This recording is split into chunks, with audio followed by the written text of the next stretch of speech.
How's it going, guys? And welcome back to what is a very overdue video. It's been a long time. I've been moving, and obviously it's been year end. I have another business, and year end, not financial year end, but business year end, month end, and moving, and I all had to do that on the 1st of December. So anyway, this is my first video of 2025. I haven't done a video in a month. And although I've hatched out some amazing ball pythons, because as you all know, I'm predominantly a ball python breeder, I get a lot of views when I do videos on retics. And so I thought, okay, let me start off 2025 by showing you one of our latest additions in the retic family. Okay, so this is a white phase albino, 66% het for pied. Okay, so she's a sub-adult, white phase, absolutely stunning snake. She's got a bit of a dirty face,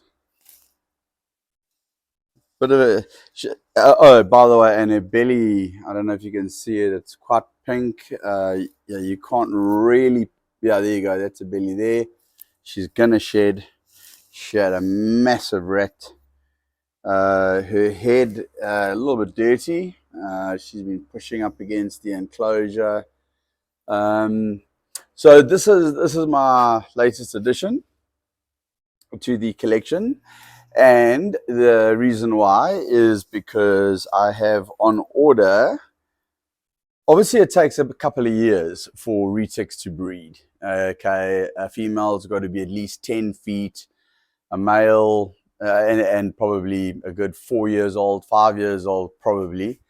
And, you know, that takes 3 to 4 years to get a 10-foot retic.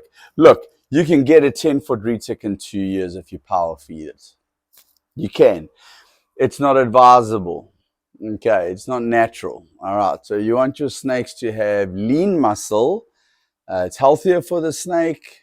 Their liver, their organs, their kidneys, their heart.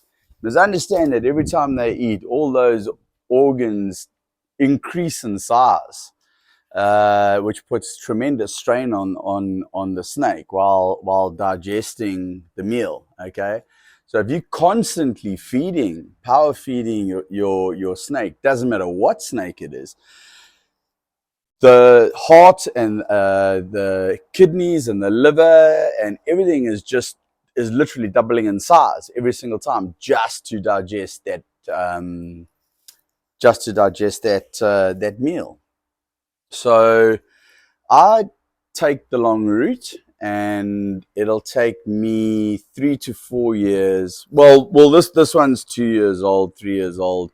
So this one in 2 years' time, she'll be at 10 feet.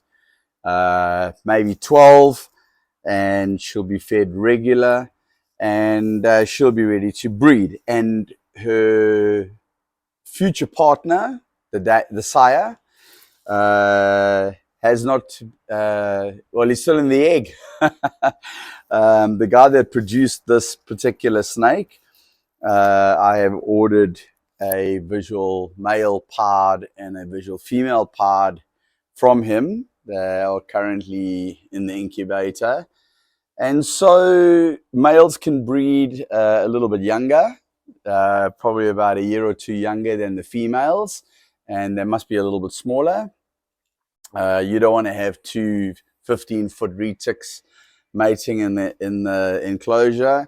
So what I'm going to be doing, she's 66% posset, so hopefully she proves. However, the breeder that did breed this snake, very well-known breeder, Chris Wilkin from Black Mountain Retics, he said to me this female will prove out pied.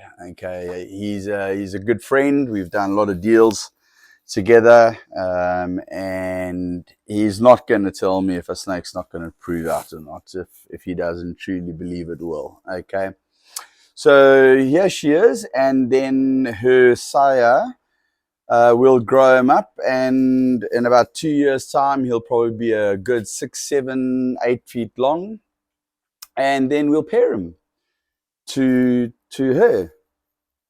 And hopefully we get some pod retics and some lavender pod retics.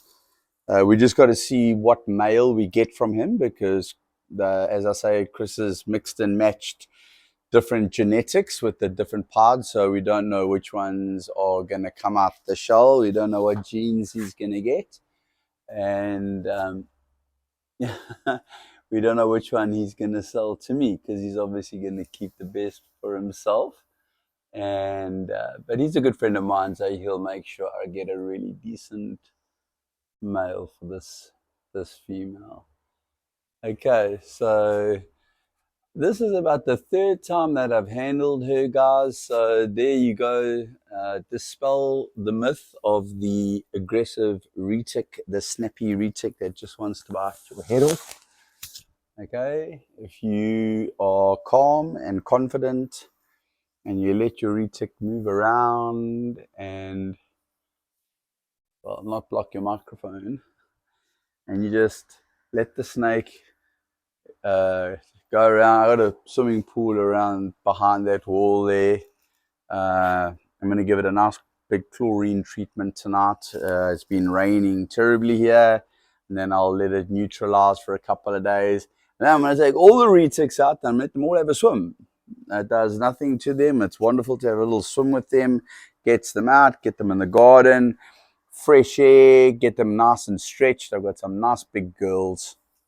And a couple of nice big boys that need to come out and have a good old stretch, especially after this last month. We've been moving and haven't had much time to do some handling. But this one is gonna shed. I'm gonna speed up that shedding pro. You can see that belly. Look how pink that belly is. Oh, she's a little bit whippy. You must understand that I'm still busy socializing this snake. Okay, she's not used to me. She doesn't know me. She's been in an enclosure. Honestly, this is the third time that I've pulled her out since I took her out of her packaging and I put her into enclosure. This is probably the third time that I've pulled her out, and she is just so super chilled. All right, so, and you can see as well, one of the other things I told you guys, I always work on the heads of my retics. I do not want them to be head shy. So, I purposely put my hands on their heads and I cover their heads. And I do this so that they get used to it and they know that it's not dangerous. It's not, a danger to them.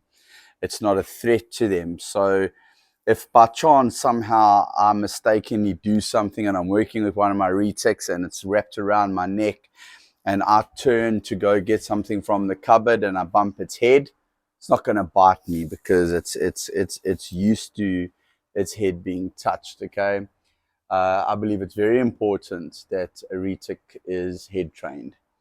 Okay, all right, guys, I think we'll wrap it up there, just on 9 minutes. I hope you enjoyed this video. I hope to be making some more videos for you. We haven't picked a name for this girl yet.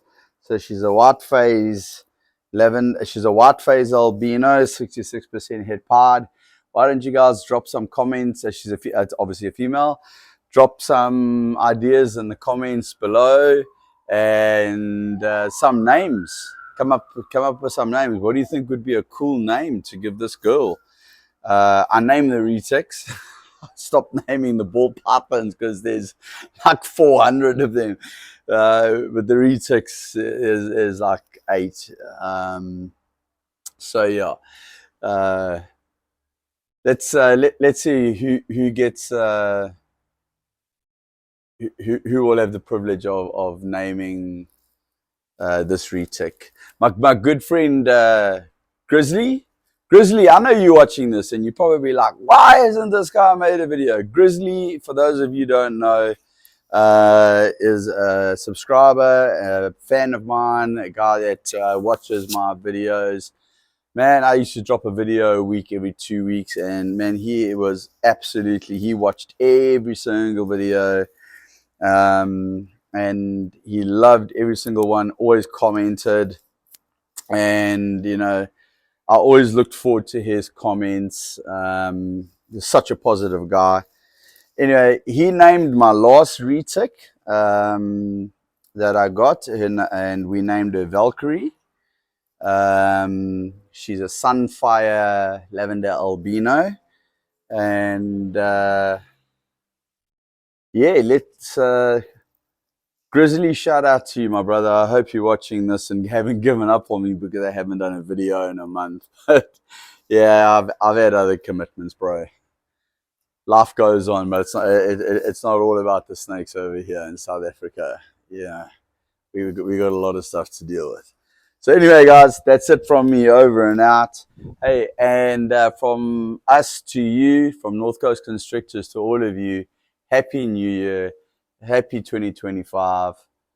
And may this year, and not only this year, but all the years to follow, bring you health, wealth, and happiness. All right, that's it. Me, Cole, North Coast Constrictors, over and out for now. Say bye-bye. Cheers, guys.